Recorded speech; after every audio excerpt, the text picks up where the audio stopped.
Welcome, everybody. We're getting ready to start our 6th annual California Coastal Wildlife Disturbance Symposium. Thank you all for joining us now, and we're glad that you're able to find time and find this a priority with lots of other stuff going on in the world, and we're happy to see so many people attending, and we're really excited to share some top-notch talks and speakers this morning. And remember that we have 2 sessions. So we have the morning session that will go up until, let's see, 11:25, and we'll take a lunch break.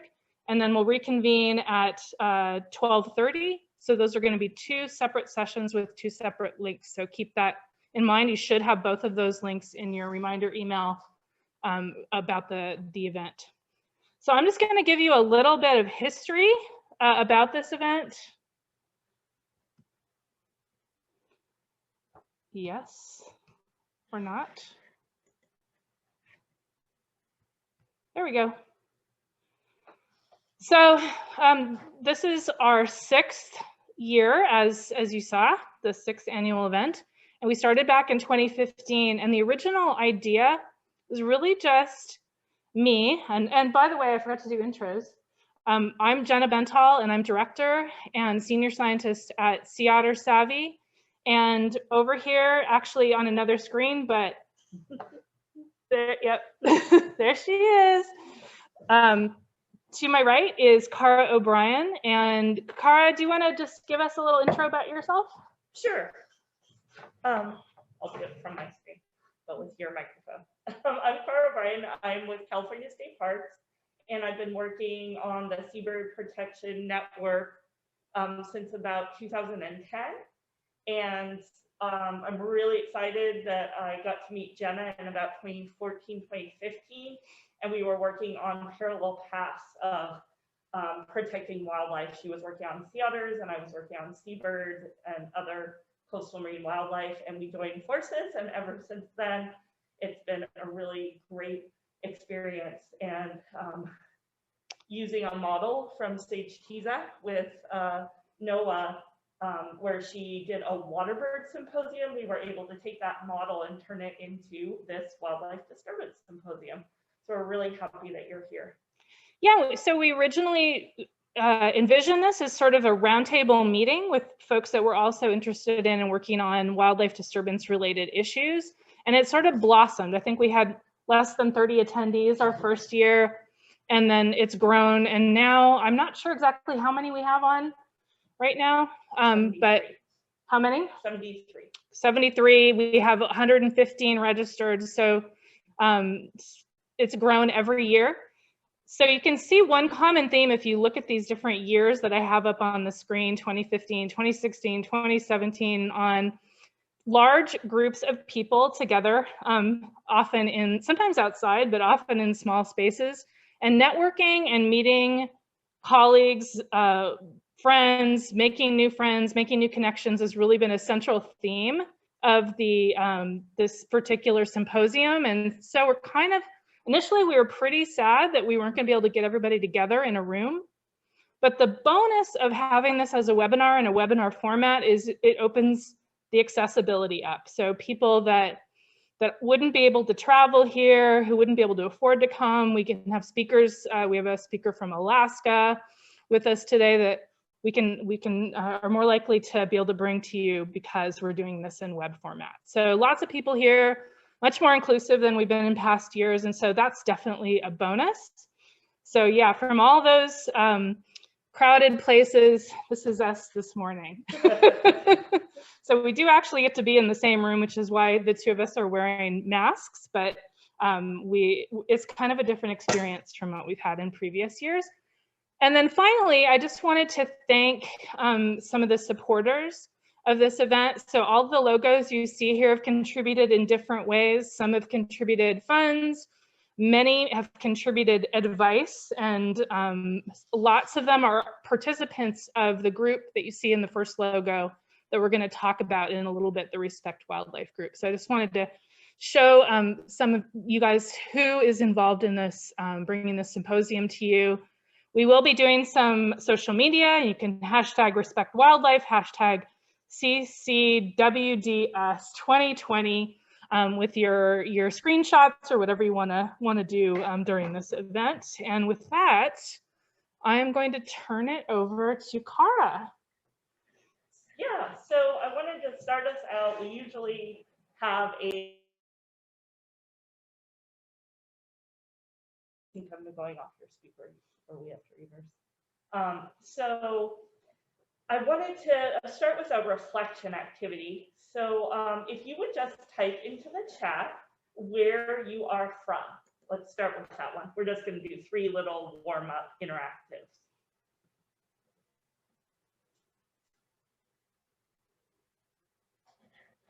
See Monterey, Santa Barbara, Pacific Grove, Morro Bay, San Francisco, Watts, Cambria, Laguna Beach, Lompoc, Trinidad, Redding, Morro Bay, Emeryville, San Juan Capistrano, South Florida, now Monterey, I know who that is, San Luis Obispo, the UK. Wow, I think UK is the farthest. Los Altos, Arcata is pretty far, Hialeah, Pismo, Santa Cruz. Awesome, very cool. Oh, Massachusetts. Oh, we have Monica. San Rafael, awesome, where I grew up. Los Angeles. So this is fantastic. We started out, like Jenna was saying, with a really small group. So we're really excited that this virtual way has allowed us to include people from all over the place. So that's really exciting. Okay, all right, my second warm-up reflection activity for you is what species do you work to protect? So just in the shortest amount of words, just pop that in the chat. Sea otters, elephant seals, seabirds, soy plovers, all marine life, black oyster catchers, whales, and dolphins, soy plover and pintail clams, seabirds, all coastal wildlife, all marine species in California, sea stars, intertidal, tide pools, aquatic birds, otters, elephant seals, and other marine life, terrestrial mammals, elephant seals, seabirds, and sea otters, all marine species and sanctuaries. Cool. Okay, well, we're really covering all our bases. Absolutely. That's awesome. Okay, and the last warm-up activity is, I know we do a lot of Zooms, and it's really hard. I have like about 30-minute Zoom concentration levels, so we built in some brain breaks. So a time for you to get up, stretch, get outside, take a little bit of air in if you're inside. But I wanted to start out by just, you know, we are in this crazy year, this crazy space, doing a really different thing this year, but I want us all to feel the power of being connected in this time to protect wildlife and channel all the energy that we have, because everyone here is dedicated to wildlife and protecting wildlife, and that's a pretty powerful thing. And right now there's 76 of us, so we have some pretty infinite potential. And we're going to share some astounding stories of examples and all different ways of approaching protecting wildlife. So I want to just take a moment for you to think about one thing that you're really grateful about in this crazy space and time that you're feeling today. What is one thing that you're incredibly grateful for? So go ahead and after your moment of thought, enter it in the chat. I can.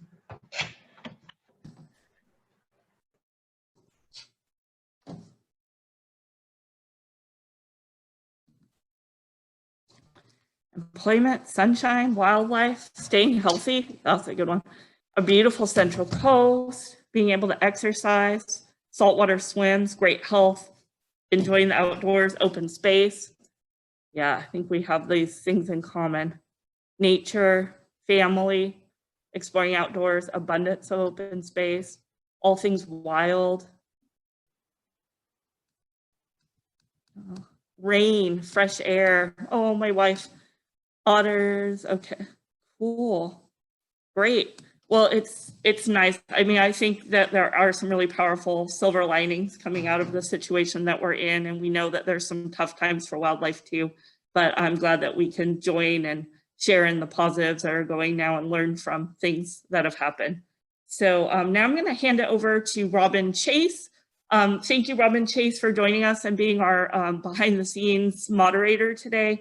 She's going to be helping us with all things tech. So she's going to just do a little bit of housekeeping. Okay, good morning, Central Coast Wildlife Disturbance Symposium collaborators. So excited to be here today. Just going to cover a couple of housekeeping items with you about a webinar, what it is and how to use it. First of all, I want to say, please use the chat as much as possible. This is your community of, people, and we can communicate in the chat and talk to one another, share information and ideas. It's a great place for that. But our presenters are going to be pulling your questions from the Q&A section at the bottom of your screen. So if you go look at the bottom of your Zoom screen now, you should see a box that looks similar to this little screenshot Q&A with a couple of little bubbles. Please post your questions in there so they don't get lost in the chat. And Cara O'Brien will be managing the Q&A bubbles. Cara mentioned brain breaks. Please take advantage of this time to stretch and re-energize. And this webinar is going to offer a few interactive elements. Okay, so at the end of the AM and PM session, there will be a Zoom poll that I will activate. Please go ahead and review that, answer it, and enjoy your lunch. And then there will be another one at the end of the day. You will also have an opportunity to provide feedback in a SurveyMonkey survey following the PM session. Okay. And there will be a certificate of participation that accompanies this program. So in order to receive the certificate of participation, if you're a student or if you would just like to have one on file, you are required to attend the entire program and then basically just claim your certificate by emailing Jenna at seaottersavvy.org, and her email is right here on the screen. 6 lucky participants will randomly be selected by the wheel of names. So the other Robin Hazard, will go ahead and pull some names throughout the day, but you must be present to win. So please stay tuned and we will pull 6 names. Prizes include things like chocolate bars, really tasty stuff. So please hang out for that. And then the last thing that I want to mention is that we are recording this webinar. So we will be distributing that for note-taking and research only. And that is all I have for you. So thank you again for joining and see you soon.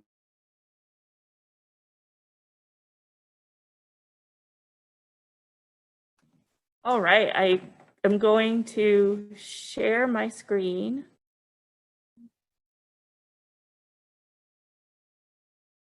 Right here.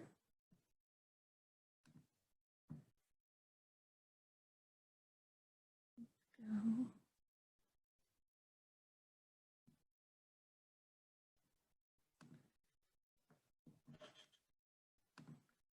Give me just a second, sharing the wrong screen. I want to share with you, we created a really fun Padlet to give you a way to interact today and to interact with each other. So, oh, here we go. So our first Padlet is the networking board. And the networking board is a place for you to introduce yourself, share a photo, interact with others, ask questions. So go ahead and feel free to use that. We'll put the link in the chat. It's a great place to add any discussion topics that you want to have for our workshop tomorrow. So feel free to add those in there as well. And then the second Padlet that we have, we'll also add the link, is the Gallery of Ideas. And the Gallery of Ideas, you can email Jenna or myself to add anything to this, but here you'll find the agenda, you'll find articles from past speakers and resources like the Respect song that I think you'll really enjoy, and the Sea Otter video, and some different resources.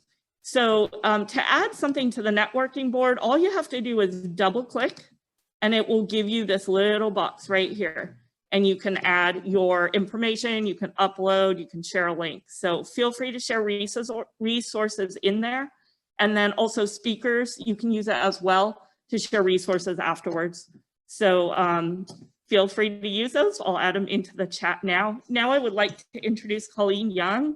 Colleen Young is part of our Respect Wildlife campaign. She has been there all along, helping guide and lead the way. She's the glue that holds our campaign together, and I'm really honored to introduce Colleen. She's going to talk about the Respect Wildlife campaign.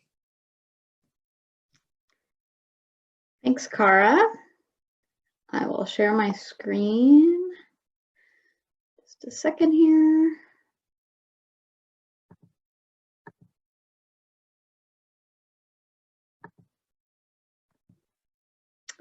All right, good morning, everyone.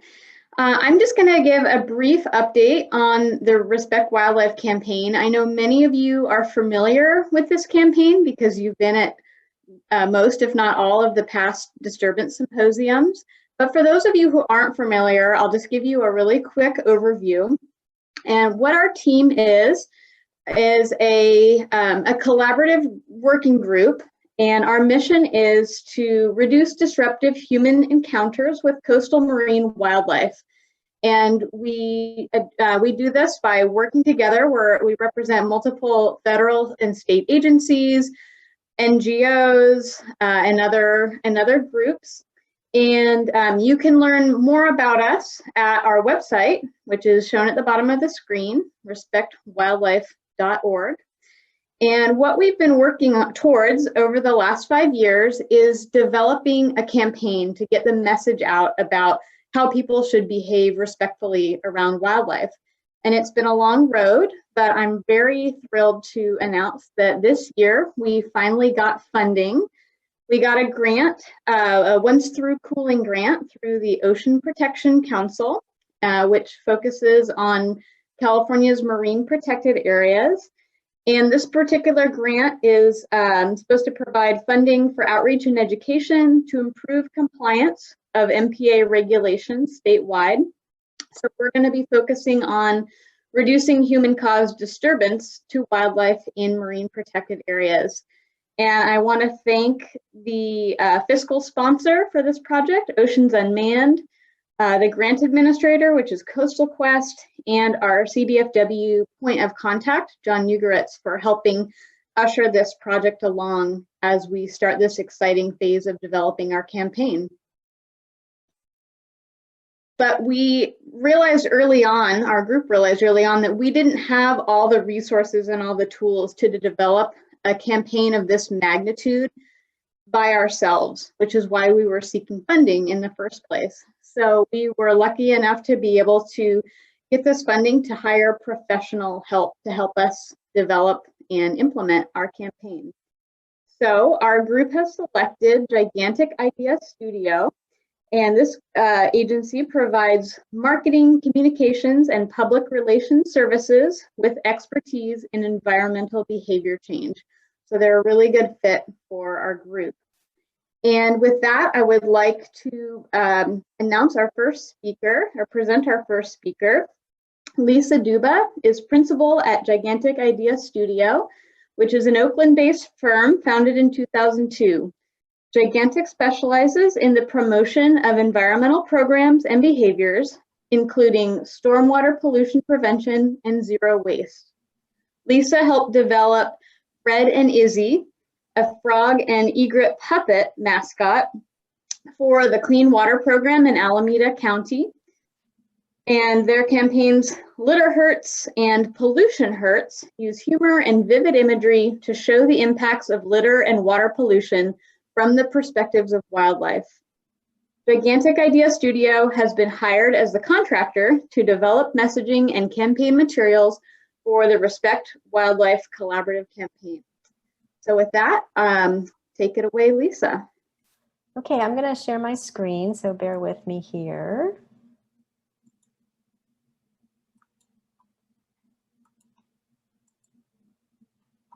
Okay, and I'm going to attempt to get my notes on one screen and the presentation for you all. So if someone could just tell me if you're seeing just the regular slide or if you're seeing my notes.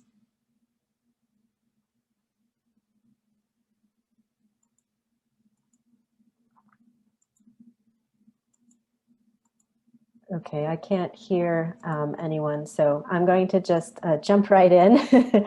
Hopefully you're seeing the, okay, the regular slides I see. Okay, great, thank you. I've got the chat here. Okay, so I'm gonna jump right in. We were hired in September and we've got up and running, and the project is structured into 3 phases. So the first phase is discovery and research. And then we would move into creative development after that. And then of course, implementation of the campaign once all the creative is done. But I'm going to talk to you today about research and planning. So we've broken up phase 1 into 2 subtasks, which I'll present on today. And we're in the middle here of 1B, strategic planning. So the first task 1A was a secondary research phase. And this helped our team get up to speed on exactly what wildlife disturbance is, how you all study and measure it, and how it's talked about amongst professionals such as yourselves. We also looked at what outreach has already been attempted on this topic and any results. So we found and reviewed related outreach campaigns. And then from that, we created a matrix of findings, including findings on outreach. So I'm going to share a few of these key findings that have led into the strategy with you today.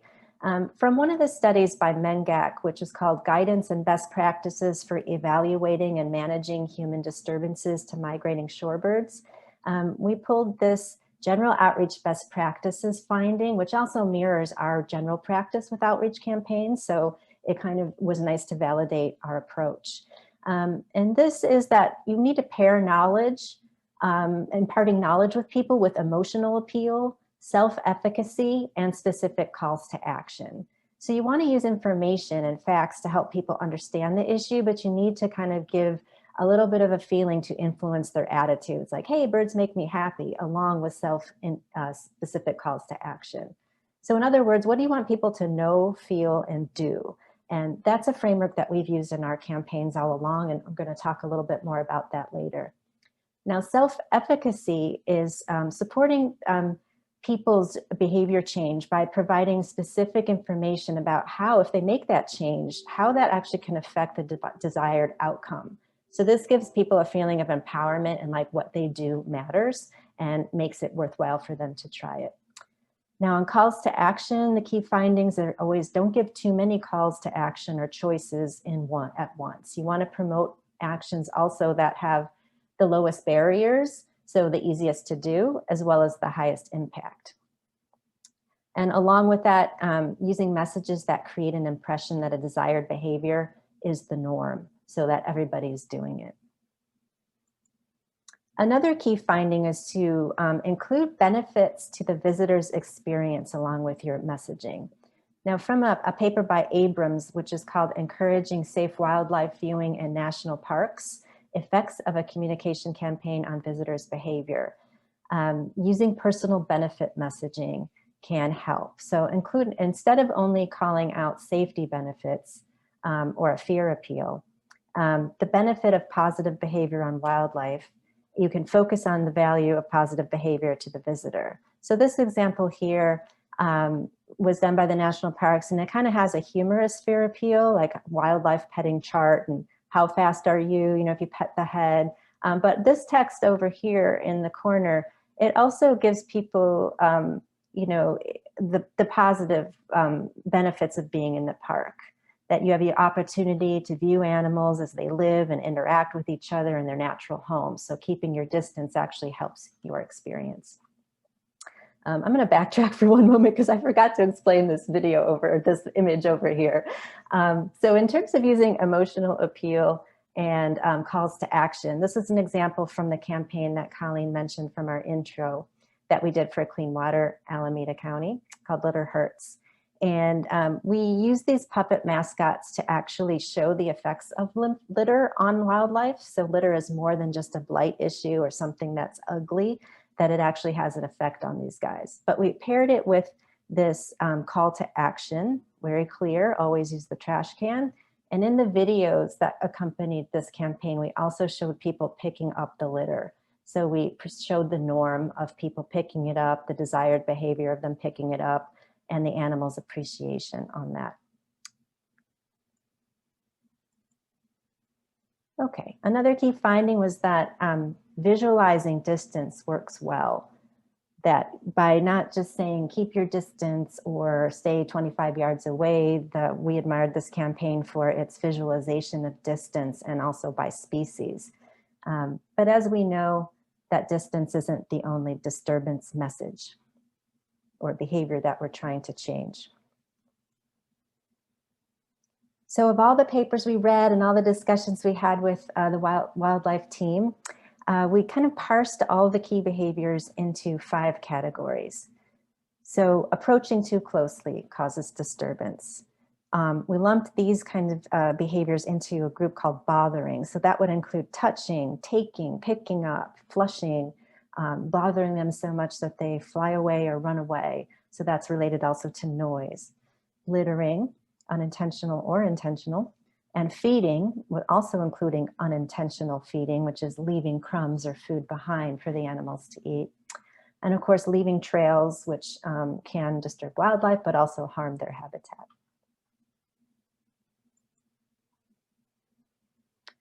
So learning all that, we are in our strategic planning process right now. And after compiling all these findings and having the discussions, we begin to try to make sense of it all and put it to a campaign strategy. So we're presented with a few main challenges to address, with most notably that there's so many different disturbance behaviors done by different people, doing what they do for different reasons and in different places. So in this image here, you have people harvesting the tide pools because perhaps they need to eat or they're selling it during the pandemic. You've got kayakers who just want that, once in a lifetime moment of getting so close to the seals or sea otters. And then this dog just being a dog and running on the beach and scaring all the birds. So we asked ourselves and worked with the group is how can we create one campaign that works for everyone? And eventually, can this move beyond the coast into other areas of California? And again, the challenges continue with how do we choose tactics when signage and staffing and regulations are different for all the different MPAs that we're dealing with?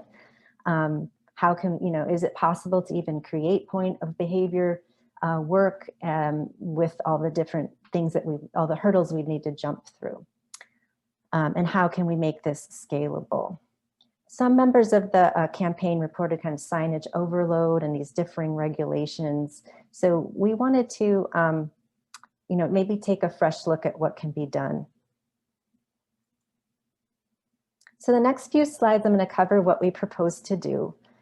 First of all, we're going to develop a broad concept, a unifying brand that works for many habitats and species with a broad appeal. Right now, the campaign is called Respect Wildlife, and this is their current logo. Now in phase 2, we're going to develop a few options for names to test. So we're going to actually kind of look at a few concepts, bring them out to the public and see what we get back in terms of what resonates with people. Now, importantly, we've identified at the audience to and prioritize the content and the name and the concept for the non-eco, non-environmental recreationist versus the diehard nature lover or experienced hiker.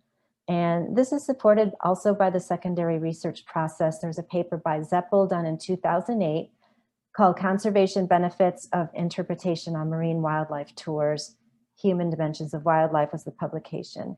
So they found, and this kind of seems to also reflect the experience of the people on the ground on this team, that those less likely to disturb, they're actually more concerned about the disturbance impacts on wildlife.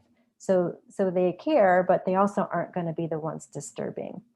And then attitudes too, that they found that exploration-focused visitors held an attitude of responsible conservation based on intrinsic natural values of the area. Now that's compared to recreation-focused visitors. So these people who are coming for the first time, and you're seeing a lot of this now with COVID, people coming to these public spaces where they haven't been before and they don't really know the norms. So they found that recreation-focused visitors moved towards attitudes that valued nature more on its usefulness to humans. So that's quite a different worldview there. So we're proposing a two-point approach. We're going to suggest that we go for a broad awareness effort to reach a lot of people before they come to the park. And so that would be combined with some on-the-ground work as well. And the on-the-ground work is shown to have a bigger effect on behavior change, but awareness efforts can reach more people. When the two work together, you have a better effect. So first of all, the awareness campaign, again, would reach people before they come. We'd use digital and social media. It lets us go broad. We'd like to create a concept that is already social media savvy and a series of content that covers different habitats, species, and behaviors. So I'm going to take a minute to explain this slide. I don't know how many of you are familiar with the Adrian Grenier's campaign called Stop Sucking and his group Lonely Whale. So they did a campaign about plastic straws and it was based on harm to wildlife. So they did use that in their videos. But to get the reach, they used influencers. So they had a bunch of celebrities stop by a booth at South by Southwest, and they took a photo of them or a video of them holding a straw, a plastic cup with straw, and then they had just this fake octopus arm that came and slapped it out of their hands. So you're seeing the after effects here of Neil deGrasse Tyson in the closing slide of the video. It starts with you, stop sucking. So they have their hashtag. They got a lot of reach with this concept. And they actually had some results on the ground too, working with businesses. So that's just one example we found in the research on other groups that have tackled this kind of topic. Now, since we'll be starting the campaign with this grant for on NPAs, these initial content would cover those coastal habitats, and the group has selected rocky intertidal and near and onshore mammals and pinnipeds. So any posts or concepts would use those critters and habitats. But the idea really is to create a basic recipe for a campaign that can be repeated for other areas. Let's take a moment just a little bit about the social media strategy. These are some posts by the people participating in the Stop Sucking campaign here. So you can see how they all did their own posts on it. With awareness, when we reach people before they come with digital media, we can use social media, which is like Facebook, Twitter, Instagram, YouTube, and work with your partner channels. So anyone who wants to be a partner and promote this campaign, you all have thousands of followers. And even though some of those may be the eco-minded folks, if they share to their networks, we'll get beyond just the eco people. We might pilot working with some influencers, and also going digital allows us to find subgroups for target audiences. So we can focus on new visitors. We can find people who are searching about a trip to the coast or searching up the parks that we're targeting. We can find people who are looking at information on kayaking. We can find kayaking groups. We can work with an influencer from any one of those groups. So say there's like an off-roading internet person, or Instagram personality that maybe we can work with, or someone who fishes, an angler, those kinds of groups. So that's one benefit of going digital. And then lastly, we will work in some paid promotion just to make sure we do get out and get the reach we're looking for. Okay, so that was the awareness campaign. The second point of our approach, as I mentioned before, that we want to reach people at point of behavior where it has the most impact. So we'd create a local toolkit, which would have volunteer staff talking points, portable temporary signage, volunteer or docent gear, so something people could wear that looks like an official campaign. Maybe they're standing by the sign, and that's also supported by the research in terms of getting compliance with your codes of behavior if we have those kinds of volunteers or stewards. We can also work with business collateral, posters in stores or decals. And then lastly, if budget allows, we're looking at some kind of on-site activity, maybe a scavenger hunt with QR codes or things that people can find and photograph themselves by and share with a hashtag. I'm going to quickly go through these slides. I know I'm running out of time. So the messaging strategy, we mentioned before, pairing knowledge with feelings and emotion and action. So this is the know, feel, do framework. And this is a draft at this point, but here are some things that we're looking at. And on this, I'd like to explain that this works on people's knowledge. We wanted people to know in this campaign that we worked with Yard Smart Marin, that if they poison a rat in their yard, that poison may kill or hurt another animal as well. So this is an example of what we wanted somebody to know while using the majestic owl to get people to feel the awe and worthiness of the owl. Now for our campaign, we're also working on people to understand that disturbance harms wildlife, especially those recreationists might not get that fact. Disturbing wildlife also detracts from your experience, right? Bringing in that visitor personal benefit messaging. You know, when you're in a park, you're entering this critter's home. And of course, we want them to know the specific actions about how to avoid disturbing wildlife. Now the feeling part, again, this is in draft form, but we maybe want people to feel like they've entered a new part of their own world and they're expected to behave a little bit differently. We certainly want them to feel the awe and beauty of nature, delight in the animals' behaviors. We want them to feel that these animals are alive and they're individual beings. People to feel empowered, that self-efficacy, that what they do does actually make a difference. And then we were wondering if there's any way to help people feel tough and strong, even if they're sort of leaving things be. We know there's a certain type of nature recreationist who maybe has a little bit of a different attitude than most of the people in this room. Can we help them feel connection to nature and of course respect for the potential danger that they may face? Now the do's we've mentioned before, we definitely want them to enjoy their time in the park. We want them to leave the park in perfect condition, keep their distance, pick up their food, pick up their litter, stay on trails. Don't approach, feed, and litter. All right, and lastly, just a quick recap of the timeline. So we're finishing up the strategic planning and hopefully we'll be able to, we're on track to move into the creative phase in December. And that will be a few months to get all of the things out there, tested and approved by the state and the grantees or grantors. And then we'd produce the campaign materials in April and May, roll the campaign out in June, let it run for a few months, and then evaluate and report in October and November of 2021. That's it.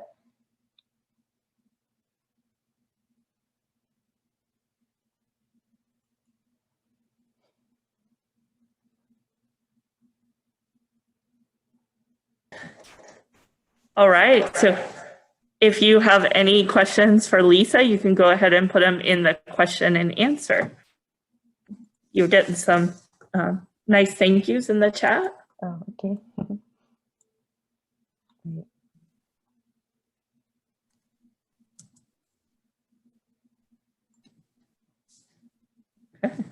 Yeah, I don't see any Q&As, but let me know if I miss anything. Okay, in campaign.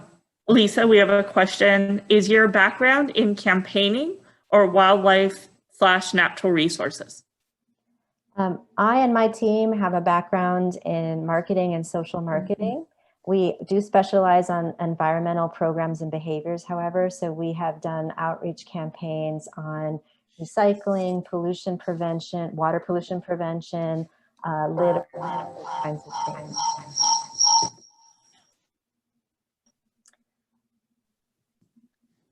Thank you. And I see another one. Would you alter this approach for a particular season?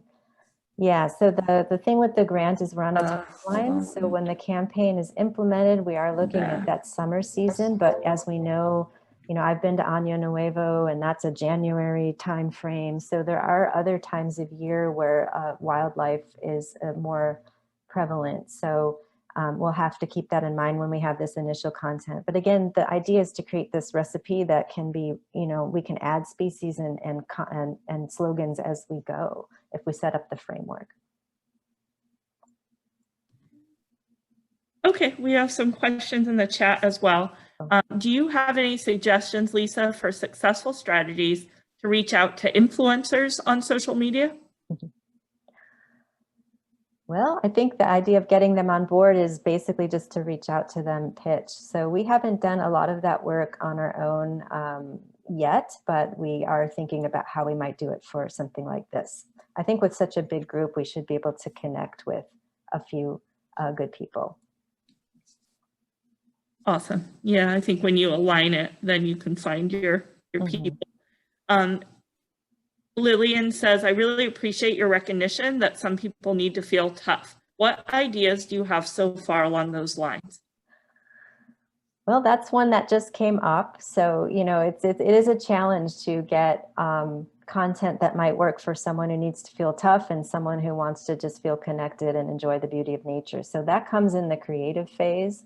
So I wish I had an answer for you now, but there is a great campaign we found while looking this up that was done in Scotland. I wish my teammates could be on here now, but it's done in kind of a tongue-in-cheek way by a guy who's out on the, you know, in the Scottish Highlands camping and trying to survive. And he just does a nice job of kind of getting people, calling out people's behavior in a way that I think only another guy could do, you know, a guy like that could do. So that would be one way.